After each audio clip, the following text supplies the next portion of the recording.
You don't want to be on camera then. We're all in. Take one. All right, I've got to ask, where are your harmonicas? The harmonicas, we didn't know that's what they wanted this year. Yeah. The infamous harmonicas did come out around 1984, and we used to get quite a kick out of pulling a harmonica out, and the punkers were going, oh no. They're going to play those songs now, and they'd all go outside to smoke. But unfortunately, or fortunately for this crowd, we're not doing any harmonica songs tonight. I think that's good for the crowd tonight. Definitely. You never know. A bit of diversity, a bit of different, it never hurts. You know, that was always our thing from the start. We came from when punk rock was, really just an open expression of musics. Yeah. And, we were lumped in with the hardcore it really had a rule of how fast you had to play, what you could do. And it wasn't long before we were branching out again and losing massive amounts of fans. But thankfully we're back, and we're so grateful that they'll still have us, Well, you are still considered hardcore, even though you're not purely hardcore. No, not at all. We've always loved, pop music, and we think that, the melody is more important than the speed. So we hope that shines through, and the people that stuck with us all the years, they seem to enjoy that as well. And it has stuck through, at least from what I've seen. Yeah. I love the music, so, maybe not everybody else's taste, but hey, it's good for me. It's punk rock. Yeah, and it's good for the cameraman.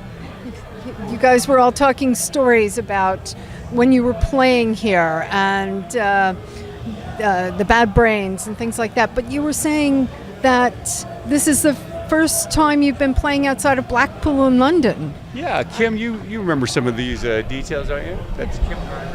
Nice to meet y'all. What the question? I'm sorry. This is the first time you've been really playing outside of London and Blackpool in the UK. It is. I mean, we played in Bristol and played a few places, but Leeds seems like a great place so far, man. We're glad to be here. And your tours in the UK, what kind of a reception have you had over the years? Because the scenes have changed, the people have changed, the music has changed. Do you find that the response you get from the people has changed? That's a good question. No, I mean, I think I think we didn't come over until 2005 for the first time. So a lot of people hadn't seen us, and they had waited many, many years to see us. So over the years, it's just different. It's different over in UK and mainland. The reception, people are listening more, I think, than in America. People are. There's different reception that you get. Yeah, the American audience is a completely different animal from the European audience, I think. Over there, it's funny because when we were known for the No Future releases, and people only knew this from that one or two tracks on compilations, they all assumed we were an English band because we were one of the only people on there. So until we started touring, people were just like, oh, Channel 3, they were one of the English bands that came and went and all that. And we're like, no, we're one of the Southern California people. So we've always had a little bit of that divide, but always that soft spot with the English people, I think, and we always feel it.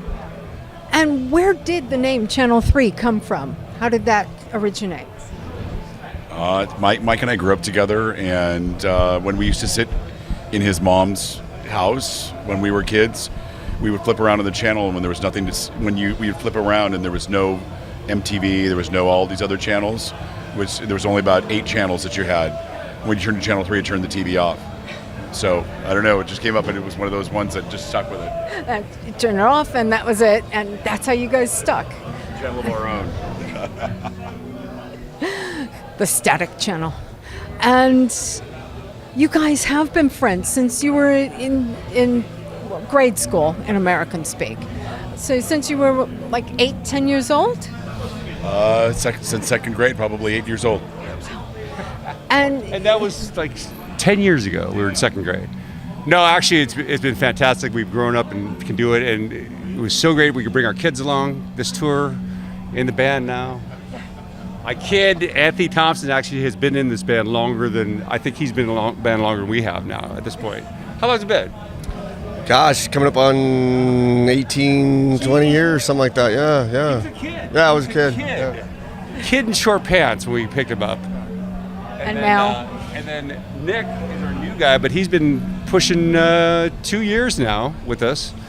But he's such a superb drummer, we have to share him with Final Conflict and the Lower Class Brats. as well as he's done stunts in Vice Squad and too many bands to mention. So we're very fortunate to have this crew along. It's really, really great lineup, you know. And you must have been exhausted at Rebellion then. Yeah, it was a great time. I'd waited a long time to go, so it was really great to be a part of it, and especially with Channel 3. It's like Did you also play with like lower class brats and the others? lower class brats. Yes. It's a good time. You were a busy guy. I try to keep myself busy. Yes, I do, with playing drums for sure. What I do. Play drums. Have fun. Drums. Have fun. So what is next for you guys? Do you have anything in the pipeline? Any new material coming out? Well, we just released a new record, just come up on a year ago, which totally is unavailable here apparently. So we're still pushing that away. Actually, no, our vinyl Put 'Em Up was all new songs last year, and we now have a distributor in Europe, Wanda Records, so hopefully that'll get around. So, we've been playing the new songs and doing a lot of great shows. We go back and we do a short tour of the Pacific Northwest with Fear, which is a real treat, because, really, with Fear and with all these bands of Rebellion, these are the bands that we were huge fans of. And, when you're a kid, when you're 18, those guys were 21, 22, that's a huge divide. But now, we're all... the same we're all age. in the senior class, and to be able to call these people peers or friends, you see Nick Cash and he gets up to hug you, and Charlie Harper, borrow an aspirin off you. That's quite a thing, It is. It's an honor, and it's an honor to be out on tour with Fear, I think. Well, I think it's the very best thing about punk rock is there really is no separation. I mean, anyone can go up and talk to anybody, really, and the very best thing is the people we've met and the friendships we've made and kept to this day, What really strikes us about England is, the music is really part of their life forever. In the States, we know a lot of people like, I was a punk rocker in high school. Whereas over here, it seems like I am a punk rocker, It never goes away. Once a punk, always a punk. Awesome. And what do you guys think of the current scene, how it is in California where you are, or throughout America as a whole? I didn't hear the question. I'll let you. Strong still, shows in Southern California, there's tons of shows going on all the time still. Big crowds, everything. It's pretty vibrant, Lots of good, strong support for the bands? Yeah, oh yeah. It's alive and well. That is a good thing to hear because, music is dying in many cases, and it's good to hear that your scene is doing well. It seems very disposable modern music, Exactly. It's what they have, and it's here and there. The kids pack these clubs to see some guy on a computer play these beats, but the music means nothing to them. It's just background for them to, go and get drunk and flirt. But the punk rock, it's very strange. Our little, where we grew up, Orange County, LA, within that 20 square miles, every one of those bands is still out there playing and really playing well, creating new music. So, it's a testament to what this music is, that people still play it and people still want to hear it, I think also where you guys come from, Orange County, it was a very special atmosphere, a special mix, because so many incredible, iconic bands came from that little pocket. We just left Robbie Field's Posh Boy at the festival, and the catalog he put out was just, he worked with every one of those bands. Still in good standing with some, not so some with others, but the catalog he put out is really a encyclopedia of what it was like back then, and every band kind of pushing each other further into their identities, but still, sharing that. I don't know what that common thing was in Southern California. Yeah. There was something. It was something in the sunshine. I don't know what it was, but it worked. Yeah, it's all surprising and fantastic that people around the world are really interested in that tiny scene, and we think it's like, well, that's just where we grew up, but it was great. The locals. And what happens next for the band? What do you have planned? No retirement in sight, I hope.